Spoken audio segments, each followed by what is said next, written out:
Okay, 49er injury updates following the week 1 win versus the Seattle Seahawks. Some of these aren't good. I'll get right into it with Brock Purdy first because this one came out of nowhere. There was no sign of Brock Purdy being injured following this game, and nobody knew anything about it until about 4 or 5 o'clock this afternoon.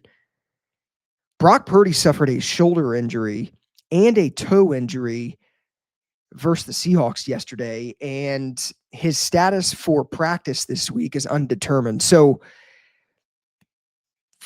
with the shoulder injury, it's his non throwing shoulder, it's his left shoulder.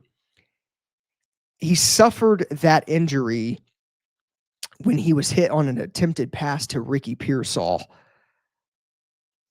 Brock Purdy also was pressured nearly 60% of the dropbacks that he had in yesterday's game. That was a career high pressure rate that Brock Purdy faced yesterday. He obviously finished the game, ultimately won the game for the team, battling through both of these shoulder and toe injuries. But this is not good. Kyle Shanahan also said that the toe injury is more severe than the shoulder injury, and that basically, you know, the concern with Brock Purdy will be the toe injury. He did mention it's not turf toe, which is very good because turf toe is a pretty severe injury that can linger. So it's good that it's not a toe injury, or it's good that it's not turf toe. However, it's not ideal that we're one game through the 2025 season and Brock Purdy's already banged up. It just can't happen. I mean, Kyle Shanahan and John Lynch, year after year, do not spend the money on the offensive line. They just think we have Trent Williams, we have the best offensive lineman in all of football. It doesn't really matter who we have outside of him. Let me backtrack. Outside of him and Dom Pooney, I got to give Dom Pooney respect. But yeah, I mean, they just do not invest in the offensive line like they should. You just paid your quarterback over $250 million, and for whatever reason, you will not invest in the offensive line. It's baffling to me. And I think, to be honest, Trent Williams could likely be in his last year um, playing. I don't think Trent Williams plays after next year right now. There's nothing that tells me Trent Williams will play past this season. I think he's going to retire personally. That's just me. You got to invest in the offensive line. You just paid your quarterback $53 million per year, over $250 million total. Why they don't invest in their offensive line, it does not make sense to me, because this is exactly the shit that's going to continue to happen. Brock Purdy is going to get hurt. Him being pressured 60%, he had a pressure rate of nearly 60% yesterday. That is asinine. That's not good. And it all goes back to the 49ers, Lynch and Shanahan, just for whatever reason, outside of Trent Williams, basically just saying, screw it. These guys know the system, so I'm going to play them no matter how good that they perform. That can't happen. We'll see what happens with Brock Purdy. I think he's going to play personally. It didn't seem too serious. I mean, I'm sure he's in a lot of pain today. The day after the game, I'm sure, is always rough for any player that's dealing with injuries. But personally, I think Brock Purdy plays. I don't think he's going to let a toe injury get in the way of him playing personally. That's just me. We'll see what happens. This is going to be one to monitor and watch, like the next two that I'm about to get into. But yeah, again, non-throwing shoulder injury for Brock Purdy. It's his left shoulder. It's not as serious as the toe injury that seemingly is pretty significant, according to Kyle Shanahan. Again, it's not turf toe, so who knows what it is? It could be a broken toe. I don't know. I think Brock Purdy plays. I'm also not a member of any type of training staff, so I genuinely don't know. To me, I just don't think Purdy's going to let a toe injury keep him out for week 2. he's also making $53 million per year. So if it's not as serious and if he can put some tape on it, I would expect him to do that. Moving on to George Kittle, because I seen this one coming. He is going to be out for multiple weeks, likely 3 to 5 weeks, according to Ian Rappaport and Adam Schefter. And he obviously is a candidate for injured reserve, which I think is more than likely going to happen. I think the 49ers will put him on injured reserve. He's 31 years old. I don't think his recovery time is going to be as quick as it used to be, given the tissue in the hamstring as he gets older. There's a lot of different variables that go into it. I think Kittle is headed to IR. I could be wrong. I hope I'm wrong. They have to play it safe. I think they will do that. And I think just to be safe, they're probably going to put him on IR. I knew the Kittle injury was serious when he left the game and was immediately ruled out of the game like 2-3 minutes later. It didn't seem good. I didn't even see during the game where he got hurt. I just heard, I think it was Pam Oliver, the sideline reporter, mention it during the game. Him and Trent Williams were actually in the medical tent at the same time. But yeah, pulled his hamstring while he was trying to block a defensive back on the Seahawks. Not ideal. This one is going to really hurt the 49ers. Thank God they have the Saints and a decently easy schedule moving forward, because George Kittle is such an integral part of this offense. It's going to be interesting to see how the 49ers operate without George Kittle for as long as they're likely going to not have him. So yeah, 3 to 5 weeks for George Kittle. Again, he's a candidate for injured reserve. I don't know if it's a hamstring strain. I don't know what. I'm assuming it's a hamstring strain. I don't know. Not ideal. Not ideal at all. Moving on to Jauan Jennings. This one was more so good news than the other two. Jauan Jennings' MRI came back clean on his shoulder injury that he suffered. However, the team is undergoing a CT scan with him to make sure everything is okay. So we'll get an update on Jauan Jennings, I'm sure, probably tomorrow or some point later this week, as well with Brock Purdy. Obviously, we'll find out if Kittle goes to injured reserve. That would be my guess. I just don't think he's going to recover as quickly as I would like him to. And they got to play it safe. I mean, he's one of the best players on this team. But yeah, Jauan Jennings, he seemed to kind of, in a way, dodge a bullet. Again, his MRI came back clean.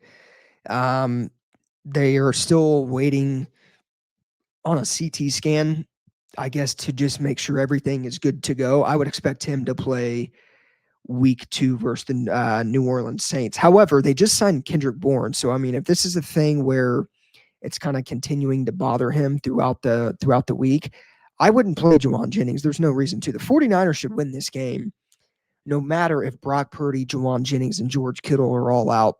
Saints are a terrible team. They should win that game with Mac Jones. Again, I think Brock Purdy plays, though. There's no doubt in my mind, in my opinion, he plays. I could be wrong. I hope I'm not wrong. I just can't see a toe injury keeping Brock Purdy out of this game. Again, the shoulder injury is not severe with Purdy. It's his non-throwing shoulder. It's probably just sore. He got hit. He injured it. Is what it is. The toe injury could potentially make him less mobile. I don't know. Give him some Toradol, tape the toe up, and have him go play. That would be my take.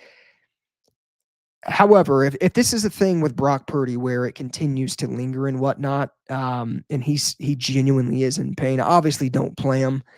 I just don't think it's severe. Yeah, I think Purdy plays. I don't know.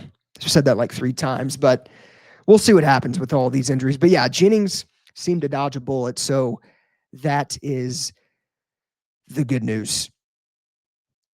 Before I end this video, I want to get into Jake Moody real quick, because we kind of got some type of update on Jake Moody. So Kyle Shanahan said today that the team is looking into all that about the kicker situation.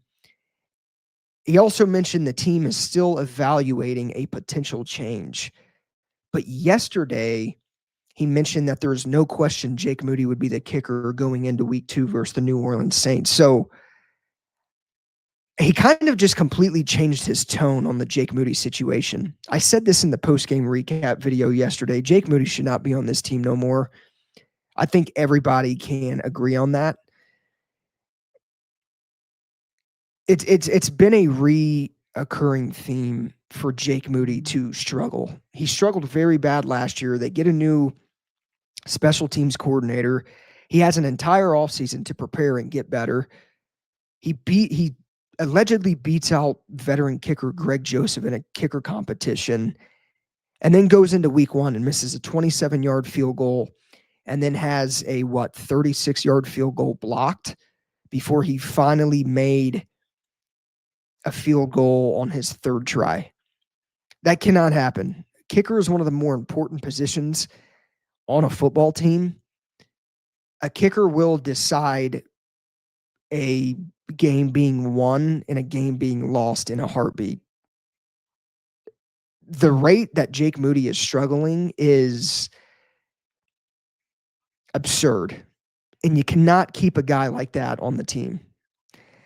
I touched on, I kind of went a little deeper on Jake Moody, and his missed field goals and his struggles in yesterday's post-game recap. So if you haven't watched that, go check that out. But yeah, I'll leave it at that. I mean, he simply cannot be on this team any longer.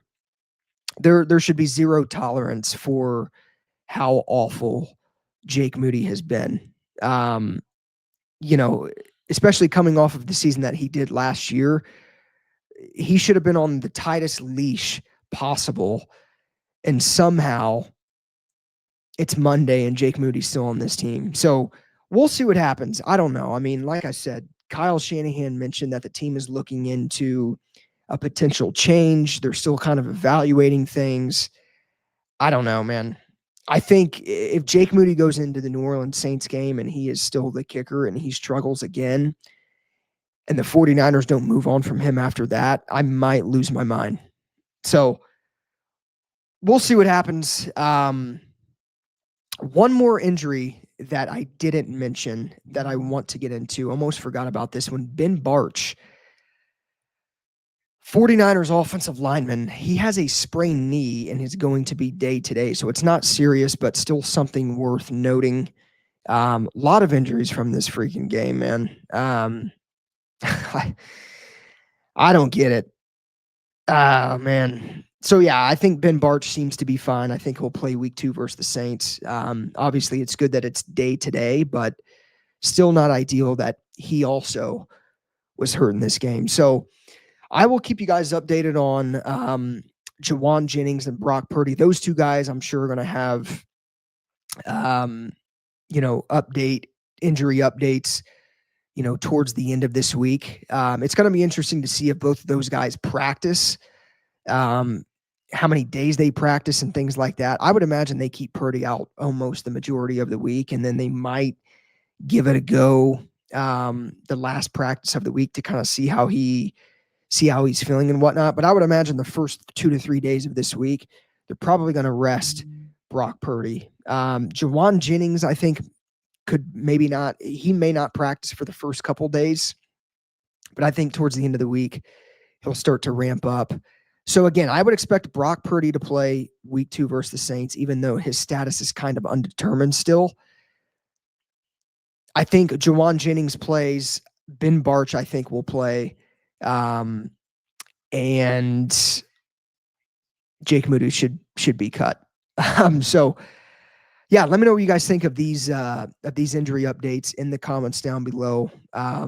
Just not ideal, man. They have to stay healthy. It's not good that 3 major pieces of this team are already banged up following the week 1 game versus Seattle. That's not even counting Fred Warner's injury or Dominique Pooney's injury or Trent Williams' injury. I mean, all those guys are fine. They weren't on the injury report, but They still got a little bit banged up in this game. I don't know. We'll see if they can we'll see if they can stay healthy. I don't have a lot of confidence in that, but you just got to hope. So, as always, go Niners. Let me know your guys' thoughts in the comments down below. I'll see you guys in the next one.